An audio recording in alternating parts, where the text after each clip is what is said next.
Good morning, welcome to Sports Radio 1310 The Ticket. George DeJohn, Train Station Fitness Show. This is one of my favorite shows, and I get a good response from the listeners and people who did call in. They like the All About You show, and it truly is all about you, the listener. What I have is a panel of experts that would be Tina Burnett, who is a trainer I would trust with my own fitness. We have Dr. Jeremy Webster, who is a chiropractor and nutritionist. You've heard him many times before. If you're a first-time caller, then you know who they are now. And this is a topic where you may be struggling with something with the holiday stress, whether the stressors come from food, finances, family, all of the above. And instead of just calling in today with any of the concerns you may have, which is completely fine, I decided, for my part anyway, Dr. Webster and Tina can do whatever they'd like, is to spark your interest through questions that I think most of us can really relate to. And what I'd like to do with both of you, Tina and Dr. Webster, is we may not have the same struggles as those listening, but I'd still like to ask you guys the question because it may not apply to you because we're kind of on a we just work on our own. We're in the fitness bubble. You know what I mean? It's true. We're in the fitness bubble. That's what they used to say at chiropractic school. You're in the chiro bubble. Yeah. And by the time you finish chiropractic school, you're going to be in this world, and you don't realize that the rest of the world is not in that same bubble of health. Right. For sure. So it's so then let me ask you this, and because we're who do you go to, Tina, for support during the holidays to stick with your diet? We all have something that we want to stick with, whether it's diet or exercise regime. We're all kind of popular just a little bit. We might have a party or 2 or 10, but do you use someone for support, or is it something that keeps you on track? Are you asking me personally? You personally. Not really. I'm just extremely kind of sickly disciplined. So Yeah. What? Tina? I- Can't hear her? Oh, get closer. Okay, can you hear me now? Okay, now what are you trying to take over that guy's spot in the commercial? Huh? Can you hear me now? No. Can you hear me now? No, I don't know. I don't honestly need support with my fitness because Okay, and I like the answer. Disciplined. It's That's an honest just me. answer. I don't. Most people do, but I just don't. Good. Probably why I'm the trainer. Webster, hold on. Don't get me going about trainers and who needs support and who doesn't. You see the fat trainers out there need a lot of support. I got it. Webster. for me, it's probably a little bit different. I actually grew up Jehovah's Witness, so the holidays were nothing to me. We didn't celebrate Christmas. The holidays to me is no different than any other time. But aren't you still invited to parties? I am, and I don't practice that particular religion now. I do get invited to parties, but a couple in December, maybe 2 or 3 or 4, and I have a couple glasses of red wine. And it's probably the worst thing I do all December. So we're kind of in a fitness bubble, Yeah, we're in the except bubble. I'm going to be a little different than you guys, and I think you know that. I eat, and I go for it. I hit it hard. The way my mind works, like many other people's, is I'll compensate for it. The difference between me and most other people is I do compensate for it versus talking about compensating for it and actually gaining the weight and then feeling crappy about it later on. So this is the All About You show. We shared, some of us will be a little bit vulnerable probably on this show about who we are and our struggles. We want you to share the same with us. Call us today at 214-787-1310 or pound 1310 on your wireless. David, is it 877? Our toll-free number, if you're listening on internet radio anywhere in the world, like we've had people listening from Japan, Finland, all over Europe, it is 877-528-1310. It's the All About You show. Call with any questions, concerns you have, past shows, future shows, ideas, anything that you want to answer with our questions today toward you would be beneficial not only for yourself, but other people listening. It's 705 Sports Radio 1310 The Ticket. 713 Sports Radio 1310 The Ticket. George DeJohn, Train Station Fitness Show. Today is the All About You show. If you have any questions or comments about any past shows or about your health, your fitness, the holidays, call us today, 214-787-1310, 877-528-1310, which is toll-free. I have questions for you that I think will really be relatable to this time of the season and hopefully give you some success so it's not as bad or much more successful than years past. Let's go to the first one, Dave. Let's go to David. Where is David? Right here. David, where are you located? Alice. Alice? Oh, Ellis. Dallas. Could barely hear him. Go ahead, David. What's your question? Yeah, so I'm 41, and I've worked out on and off. I lost about 40 pounds in about 10 weeks recently because of real stressful situation in my life. So I wanted to start working out again, but I've atrophied so much that just through some regular work, I'm getting tendonitis in a shoulder and in my forearm. You know, friends are saying, hey, go get a shot of cortisone, or should I kind of ride this thing out before I start lifting again? You know, I don't know what to do in that regard. David, that's a great question. Don't hang up because there's different angles we need to take here. Dr. Webster?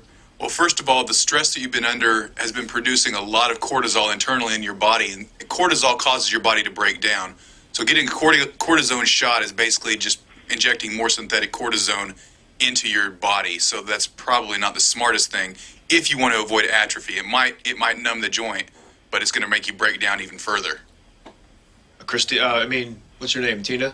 Thanks, George. Golly. I totally agree with Dr. Webster, and I think probably, there's no reason why you can't start into a fitness program, but you're going to have to progress slowly, and a big part of your ability to get your muscle to hypertrophy is going to be your nutrition program and your food and supplementation, and getting a professional to help you find out, what you're not getting, and make sure you're getting the right supplementation so that you're in eating plenty of protein and all that it requires to get the right recovery and repair from your workouts when you do start working out. David, where is your pain located?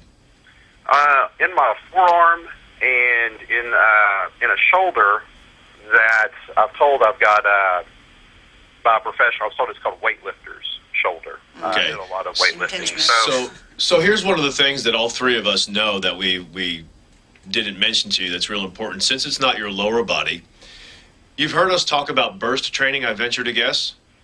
Yes. Okay, so what I would do is I would get on a burst training program immediately for your lower part of your body. That'll actually help you with the stress. And there's a lot of people who go, you'll find couples that are divorcing. One of them loses a lot of weight and they're working out a whole lot, but they lose a lot of weight, or they're not working out and they lose a lot of weight. And what a lot of people may not understand is while you're getting smaller, you're not necessarily getting healthier. You're getting sicker because of the stress, first of all. The second part is you're not getting harder. You're not getting firmer. You're getting softer because you're gaining body fat. So you can be thin, but be flabby. And while I know that's on your mind, you want to be able to work out, the things you can do, there's something that I'll let Dr. Webster comment on briefly, and we'll let you go. The Exciser. Okay, so talk to him about the Exciser, since the low part of the body is still fine, and what that would do to him or anybody who's under a lot of stress during the holidays. Right. And I think the burst training is such a good idea because not only it will shut down that stress response, that high cortisol production, and it also has an anti-inflammatory effect. We've never talked about that, I don't think, quite enough. But if you do burst training properly, it actually reduces inflammation in your body. The Exciser is my favorite piece of equipment. It's basically a high-speed stepper. It's not like a typical stepper where it's slow. It's high speed, so it mimics sprinting up stadium stairs. And that's not the only thing you can do, because it does cost several $100s. There's nothing wrong with that. It's something that's not going to go out of style. I was at the gym yesterday and I did the Versa Climber. I've been doing it a whole lot for the past several months. Versa Climber, use your lower body, your upper body at the same time, and you are sprinting hard. And I do it for about 40 seconds, and I get off, and I'll do the row machine. It's upper and lower body, and that's my burst training. You could also do something with the ropes. David, you ever seen the ropes that they use today, where they're anchored on one side and the other side they're flailing their arms around? No, I don't think I have. Okay, try to look up. What would you look at, Tina, online? Ropes and burst training, rope training? Yeah. Gosh, I don't know. It's just something for people to see that burst training can be done with more than just weights. There's so many ways to burst train. It's just, people think when you think sprinting, it's kind of bursting and sprinting basically very similar things, but you don't have to be running and sprinting. You can burst on a bike, an upright stationary cycle. VersaClimber I think is the best. VersaClimber, and there's something called an arc trainer that I love. That's a hiking motion. It's not the elliptical motion, and starting with that. And there's also ways you can do it with doing plyometrics. You can, because you're limited with your arm, there's so many ways to work around that. And the reason we're mentioning this, you say, well, George, you guys aren't really tackling my issue of my upper body. We kind of did, because when you do burst training, you have not only an anti-inflammatory response that helps your organs, but it also helps your joints. And also taking in your cod liver oil 2 to 3 times per day with food, staying away from caffeine, steak, sugar may be hard to do, but during the time of inflammation, you don't want to have pro-inflammatory foods, okay? Okay. All right, so go with that. Happy holidays to you. I want people to keep in mind that you can call with any of your any problems you have for the holidays, but I also have questions that I want to ask you and I want you to call about. Like this: do you recruit others to help you stay on track with your exercise, with your eating program? Is it a concern for you when you try to recruit others during the time of the holidays where they may not support you? In my case, it's a little bit different, I think, Right. based on the individual. In my particular situation, I don't need the discipline of somebody else telling me to work out, but my wife does. Okay. So what I oftentimes do is I wait until I hear her coming in the door, and then I start my workout. So she sees me working out, and then she's more likely to go ahead and do a few sets on the exerciser and get her workout done. Very nice. So that's kind of how If she doesn't, and she's looking a little heavy, she doesn't listen to the show. Let's be honest Well, here. sometimes she does. She She's not listened last week listening for the today. first time ever. She's not listening today. She's sleeping. So she doesn't. How do you get her to when you want her to or need her to? Oh, well, I just don't. And that's the answer for not getting his butt handed to him later on. Tina, Exactly right. you don't need to recruit others to help you stay on board. So No, but I was thinking the one thing that I'm bad about when I get busy is I don't take my vitamins and my supplements that I need to take that makes such a difference. Yeah. And I'm bad about getting busy and then not eating enough. And I kind of have to, stay on track with getting in my supplements, eating better during the, the right amounts during the day, because I tend to lose weight under stress. well, instead of most gain weight. people, yeah. Oh, well, you'll no, gain no. weight. Exactly. I see what you're saying. Right. Over the holidays, it's never a problem for me to eat. I mean, I still go and I enjoy and I'll have wine and everything, but I'm not going to go and just eat everything in sight and do that. That's just not what I do. But Okay. it's more about moderation and consistency when you're not going to the parties. I think that's the most important word is consistency. If you do anything consistent one way or the other, you're going to get those results. If you're inconsistent and you're bitching that you don't get the results you want, you think whatever you're trying to do, whatever program it is, exercise, eating protocol, supplements, you're thinking or you're blaming those. Well, you need to take responsibility. Grow up, be an adult, be mature, recognize what you're doing, and if you're not observant of it, what's the best thing you can do? Write it down. Yeah. Because how many people are not cognitive of how they're eating, what they're doing, until they write it down. Then they look at it a week later and say, oh my God, I didn't realize. Or when you are writing it down, you're now conscious of what you're eating, so you tend to eat better. You tend to take your supplement, right? Yeah, yeah. absolutely. And there's studies Keeps that you prove that. accountable. There's studies yeah. that prove that? Studies that prove that the people, even though you think you're eating the same way, Yeah. the people who write it down lose more body fat than those who don't. I believe that. Always. Yeah. Yeah. I didn't know It's about proven. the studies. This is the All About You show. If you're just tuning in, give us a call, 214-787-1310 or pound 1310 on your wireless. Or if you're out of the listening area and you're on an internet phone, you want to call us 877-528-1310. I want to read this question I got on email because they said they might not be able to listen to the show. And call us if you want to answer any of these questions also. The question is, the person has a 4.5-year-old daughter, has a series of ear infections over the past year, which have been treated with antibiotics. Pediatrician suspects it's due to frequent congestion from allergies and has suggested using Claritin or something similar on a regular basis to keep congestion down. I don't like the idea of constantly using these types of drugs. And I really like that because anytime, if you have not heard this in the past, you need to hear it now. Chronic medication does not make you healthier. It makes you sicker. It may take a symptom away, but it doesn't make you healthier. And I like his way of thinking. So what does he do? Well, first of all, we've got to get the immune system functioning better. I mean, if he's been taking antibiotics, if the child's been taking antibiotics, the gut's completely ruined at this point. There's no good bacteria, so you've got to replenish the good bacteria.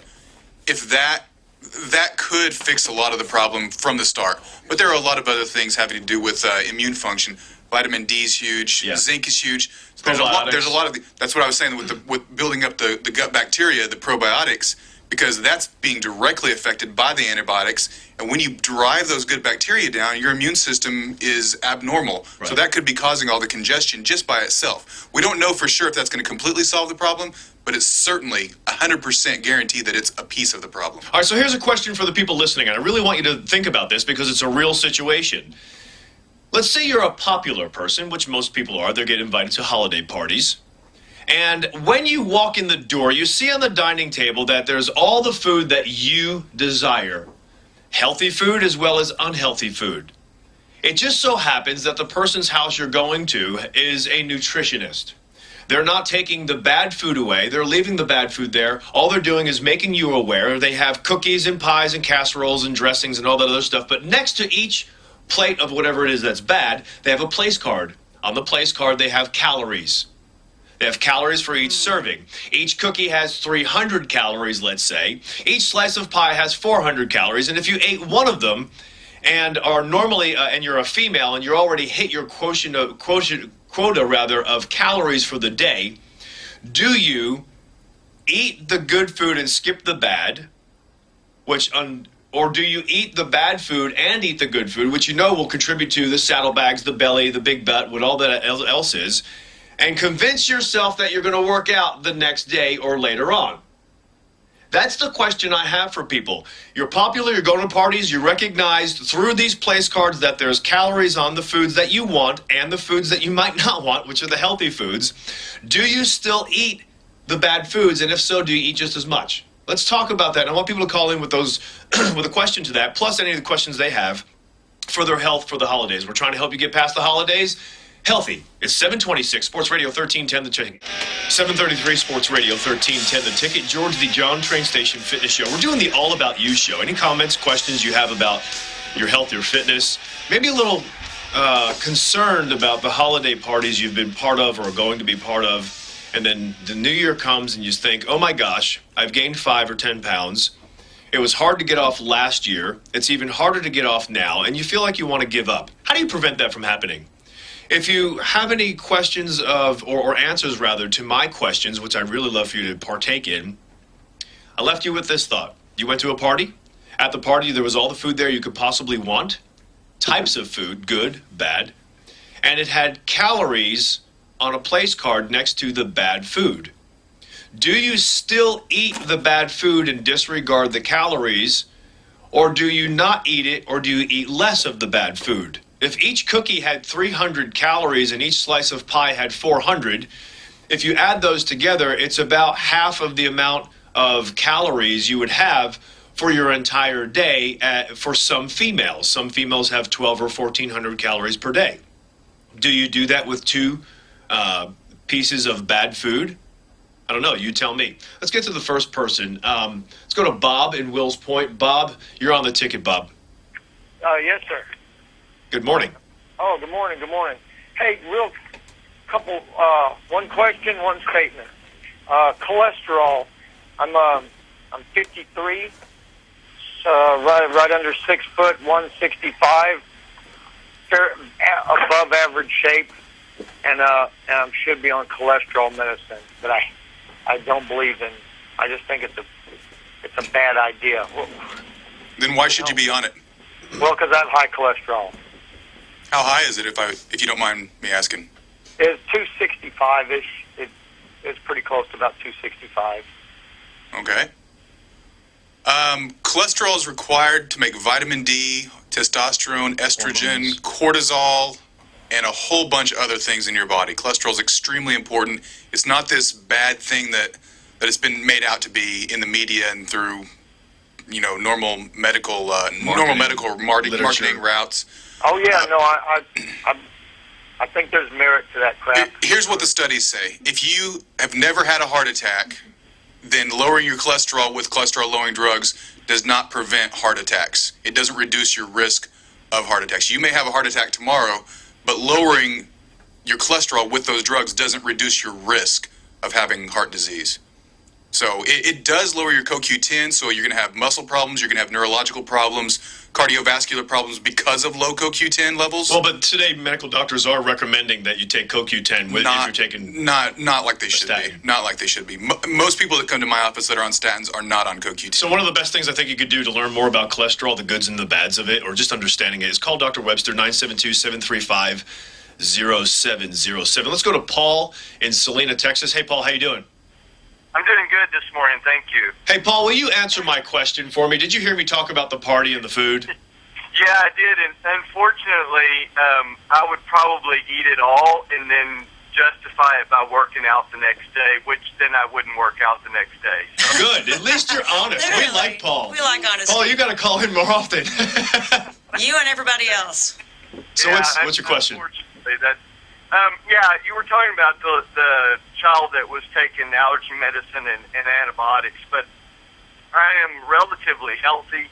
I do not take antibiotics. I don't believe in antibiotics, but I do have to take an allergy medicine daily, and I'm wondering, can you give me some resource to research on how to get my body off of the dependence on the allergy medicine? Because I know the decongestant in that medication is not doing good for me. Good question, Paul. Again, we just have to get the body healthy. If your vitamin D levels are fine, vitamin D isn't going to help you. If your vitamin D levels are low, vitamin D could help significantly. One of the things that'll help him immediately, though, and will help anybody listen to the show, are probiotics. Yes, probably, unless he's got a perfectly intact gut and bacterial. But is a perfectly anybody excuse me, anybody who takes a chronic medication chronically doesn't necessarily have a perfectly intact gut. That particular medication might not have an effect on the gut bacteria. May or may not, George. All I'm saying is if that's okay, then the problem lies elsewhere. He may have a gluten intolerance. He may have a dairy intolerance, a corn, egg, soy, peanut, who knows what. Right. The problem is identify what the problem is with his immune system and his inflammatory response, and you fix that, because it's not just a matter of, well, take vitamin D and that'll fix the problem. It'll fix the problem if that's your problem. One of the things I think that people listening need to appreciate, if you don't already know this, is when Dr. Webster says an intolerance usually follows, inflammation usually follows the intolerance. When you have inflammation, it doesn't mean you necessarily have pain in your shoulder. It doesn't necessarily mean you have more mucus production, where you have trouble spitting a whole lot, you have trouble breathing, you're blowing your nose more, even though it can mean those things. It can also mean inflammation in your system, in your organs, and attracting disease. Well, what type of disease? Well, how about heart disease? How about cancer? Just because of having chronic inflammation. It doesn't matter if you have constant anxiety, your mind is always going, you're inflamed. And people need to know that inflammation doesn't have to be associated with falling and hurting your knee. Right, and the causes are multifactorial. I test people for something called homocysteine. If that's high, that can be causing the inflammation. We get that down by using certain B vitamins, and it works great. And then they get the homocysteine down, and the inflammation tends to go away. So we're doing the All About You show today. Call us with any comments or questions you have about the holidays. Some people go through major stress because they're about to visit family. Their family, somebody else's family, both of them. You're increasing inflammation. What happens during that time? Do you have sugar cravings? So my question to you, call us 214-787-1310 or pound 1310 on your wireless phone, or outside the listening area, 877-528-1310. What is your biggest struggle during the holidays? Tina. Biggest struggle. It doesn't have to be food. What's your biggest struggle? Money. Okay. Not having enough. Dr. Webster. I have to agree with Tina. Money? Yeah, because you're having to buy gifts and my patients never come in December. Right. They always wait till January. People leave town and business is down, so cash flow slows down a little bit, and it's the same time when you need to buy presents. Okay. So that causes inflammation. Does that show up in your health in another way? You may not eat the bad food, but does it make you want it more? You may not. You may exercise more because you're stressed, or do you exercise less? How does it show up in your life? Well, it's all about brain chemistry, and that's one of the things that I was studying before the show, is the brain chemistry of what happens when we overeat during the holidays. You actually release the same kind of chemicals when you overeat that you do when you take heroin or cocaine. Not in the same levels, but that's why people tend to overeat. It makes them feel good. for a short amount of time. And I knew that, but here's the problem. One of the things that, I don't know if we discussed it on air. I don't think we did. I think it was off air where we said people are not conscious of what they're eating. And if you're not conscious of what you're eating, and we said about writing it down, remember earlier? Sure, yeah. So if you're not conscious of what you're eating, you might not know you're overeating. And then, your pants feel a little tighter. Well, that's normal. I gained a little water weight. No, you didn't. Because that water weight will go away the next day or a couple of days. What did you gain? And it's not going to be as easy to get off by eating really healthy for 1 week. It doesn't work that way. And it's important to be conscious. Maybe the one goal someone can have during this time between now and the first of the year is just writing down every single thing that they're eating. Just write it down. Yeah. Cookies, whatever, how many of them. Let's go to John in Dallas. John, you're on the ticket. Yeah, I just had a quick question. I started kind of a low-carbohydrate diet maybe a couple of months ago, and I was only about 10, 15 pounds overweight, and I've lost about 12 pounds, but I've noticed that it seems like the weight that I have has gravitated toward my gut, and I can't seem to get any lower on this diet, just, kind of high-fat, low-carbohydrate diet. I'm just wondering if that's due to this diet that my gut has gotten just a little... Are you working out? Not a lot, frankly. Well, that's the issue right there. If you're not working out, you've probably lost muscle. And what George was saying earlier about kind of being skinny, the skinny fat thing. You can lose weight and you don't change your shape. You just get a little bit smaller, but you actually end up losing muscle when you lose weight and not just losing fat. And so therefore you can even get more fat on your body because you lose muscle. Not tend to, you do. Yeah, You're right, and your around muscles. the middle too. Yeah. If you're not working out and doing Middle for a man, saddlebags, Yeah. butt for a woman. And let me say this, a low-carbohydrate diet, if it's too low for you, actually boosts your cortisol levels, and that can contribute to the belly fat. So although lower carbohydrate is what a lot of people do need, if you go too low, you boost the cortisol. All right, but let's hold on. There's two things I want to say. Number one, go to YouTube. Some of the stuff on my channel on YouTube, if you enter 21-day body makeover and then go to the filter on the top left-hand side where you can click on that and click on update. What is it? Date uploaded, something like that. Upload date. That's what it is. Go to YouTube, put in 21-day body makeover, the filter, upload date, and you can see once you click that, all the shows that are done in order, basically, from the soonest to the oldest. I just now figured that out, George. Yeah, I know. I should have told people. Anyway, when you do that, you'll see where I talk about. I had a Dr. McCleary on talking about fat. By having the appropriate amount of fat, you'll actually lose fat, and the right type of fat. That's my first comment. So all the shows are loaded up there. The second comment is when you say going too low on carbohydrates. We often blanket carbohydrates, and I really hate that. It's like when someone says, well, I need a weight loss program. No. Do you have 30 pounds to lose? You have 5 pounds to lose? Are you trying to lose fat? Yeah, we need a fat loss program. not a weight loss program. Not a weight loss program. We don't care about the weight. We care about the muscle to fat ratio because two people can weigh the same, have the same body fat. One can be 6 feet tall. One can be 5 feet tall with the same body fat. Who's going to look better if it's a 21% body fat? You say, well, George, it's all relative. Not necessarily. Okay, when it comes to body fat in a woman, let's say. Depends on where you hold it, right? Yeah. So the second thing is carbohydrates. You say you could be too low in carbohydrates. No, if somebody said they took out carbohydrates and they took out cookies and all the other stuff, you're never too low in that, right? But if you're having, and I know what you're getting at, it's important to separate for people to understand what type of carbohydrates. Yeah. Right. Yeah, So you're never if too low in vegetables. You're never too high in vegetables. Right. It's impossible. And so you never need to not remove that white bread, Right. or the white cookies. Of course, you need to get that out no matter who you are. But some people need to make sure that they eat a little bit of fruit or some carrots or sweet potatoes or something along those lines, so that they do have a moderate amount of carbohydrate. And George, the genetic testing that I've been doing shows that some people need quite a bit of carbohydrate and not very much fat. Well, and you need Not carbohydrates everybody. to burn fat. Well, yeah, don't you need them, but you don't need Not, cookies. The not right always. kind. Well, the not right always. kind. Not always. Well, hold on. Some Let's people can get away with an extremely low carbohydrate diet. Right. In fact, the human body requires 0 carbohydrate technically.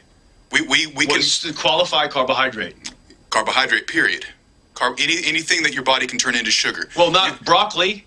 Well, you could remove the sugar and the starch from the broccoli and still be completely healthy. Yeah, you need the nutrients from broccoli, the nutrients from spinach. Right. But you could technically consume 0 carbohydrate and still be perfectly healthy. Your body will make whatever carbohydrate you need as long as As long as you can handle a low carbohydrate diet. Some people just Well, are most not people equipped can't, to. because then all of a sudden you Some start are not. craving Yeah, really bad they're not food. equipped to do that. But you Right. don't have to consume them. You can make you can turn protein into carbohydrate. All right, so coming up next, I want people to call in. We've not had a whole heck of a lot of calls today, but this is real important, because what you may not realize is what your answer is, or your struggle is, someone else in their car or at home or listening wherever they are is most likely going to have the same struggle. So I'll leave you with this last question.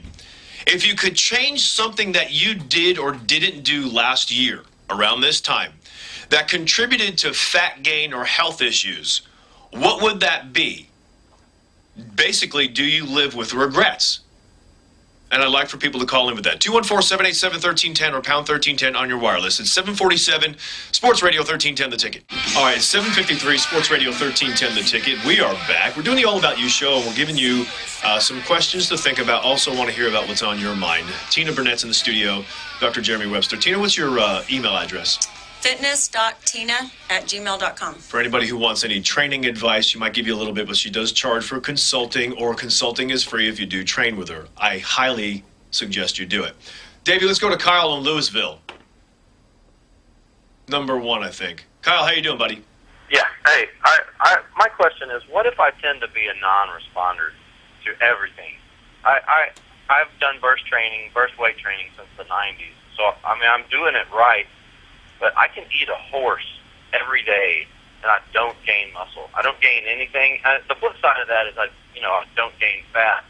I don't lose weight. I'm just static for my whole life. Kyle, I'm going to have to blanket this if you don't mind, Dr. Webster, and Sure. I think you'll agree.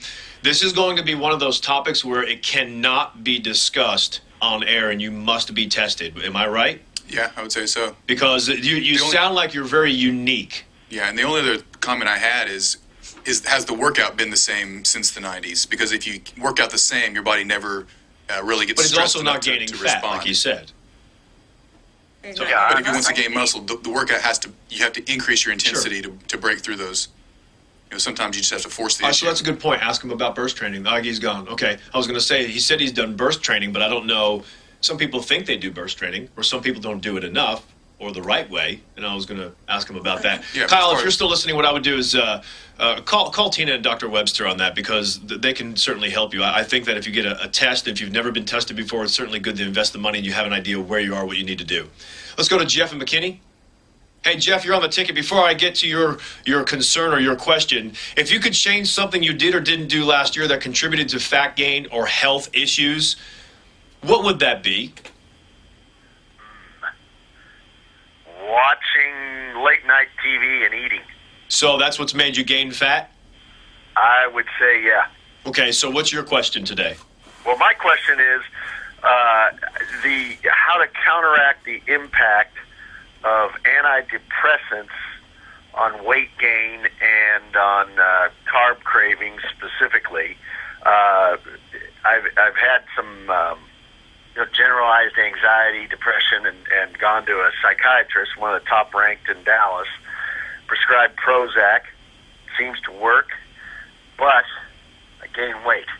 And I've had general practitioners say, well, you can control those carb cravings, but the psychiatrist, who's top notch, says that's bunk. I mean, the statistics are such a high percentage of people that take Prozac are going to gain weight.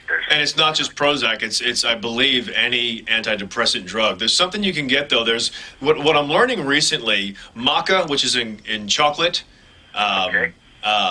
St. John's wort, and a couple of other mood-enhancing or lifters, herbs or supplements you can take without having those negative side effects. However, Dr. Webster enlightened to something. You don't want to take St. John's wort with an SSRI like Prozac, though. That's what I was going to say. But you also shared something with me like, have you heard of 5-HTP, Jeff? No. Okay. So if you take tryptophan, you take 5-HTP, and you don't need it, you shared this with me, you can actually affect your serotonin and melatonin as well, and not make yourself better. And your dopamine levels also. You don't want to take 5-HTP with those drugs unless you're monitored. I have a lot of my patients that I do monitor, and I use 5-HTP if they tell me, well, I want to get off this drug. So I might monitor them and use the two together as the drug taper off, but you have to have a professional work with you on that kind of stuff. You got to keep something in mind, and I'll let you go with this, Kyle. Dr. Webster has an approach which is completely different than the psychiatrist's approach. You'll also learn this in the fine print of all antidepressants. They tell you not to use their drug, or it's not suggested, for more than 6 weeks. Anybody who's on them for a long period of time, you're doing yourself a significant disservice. From what we've learned and gathered, this is not my professional opinion. I'm passing along information. Let's go to Ron in South Lake. Ron, you're on the ticket. How are you? Good. Good. I want to directly address your question in regards to how to avoid weight gain this time of year, George. Yeah, go ahead, please. Okay, yes. What I have done for many years and with my family is that I reward myself and my family with a beach vacation and make them participate in my plan. And what my plan is that I don't want to be walking around a pool or walking down the beach and embarrassing my family with being out of shape or fat. So we begin doubling up in October with our trainer, and then we watch our weight so that that way this time of year we're in probably the best shape of the year. So, Ron, I like you. Why didn't you call in earlier? Because this is one of those questions where I want to talk for a while with you. So you're married. Was your wife fit before you got married? Well, my wife is 20 years younger than me, and yeah, I handpicked her. So let me just interject for a moment. Ron, I'm going to do a little psych evaluation on you. Okay. Okay. You're in your late 40s, you're very wealthy, you've traveled the world, and you're able to handpick your wife because she wants the Dallas lifestyle. You might be balding a little bit, but you're fit, and you really take care of yourself. You're obsessive compulsive when it comes to being fit, and you require that your wife be just as healthy or look the part, even if you're dressed down in jeans. When you go out, she's got to look, she's the trophy wife. Am I close? Well, not really. She's a very humble person, very understanding. No, you! Oh, me? Well, yeah, I don't want to be with some... I take a lot of pride in my appearance. I always have. And actually, I'm 60 years old. I was going to say 50s, and I said, no, he's probably a little younger. I thought he was older. All right, so I was off. I should have just been with my gut. And he has an amazing tan in the middle of the Amazing winter. tan, yeah. He's got a lot of money, and he wants to be humble about it. From Dallas, I'm in South Lake. Our psyche out here is a little bit different. We're not the typical Dallasite that would be like that. I'm a family man, but I make sure that all my kids have been raised very healthy. We've never allowed soda in the house. I do most of the cooking, and most of the food we eat is steamed vegetables or baked vegetables. Ron, I've got to let you go. I'm so sorry because we're actually into the other show's time. Okay. But here's what we're going to do. Next week, I think I'm going to have another fitness professional on, and we might do an all-holiday show of something else. I haven't decided yet, but I want to make sure you call us next week because I like you. Well, I'll be in Cancun. Well, we'll call us from Cancun. You got a lot of money.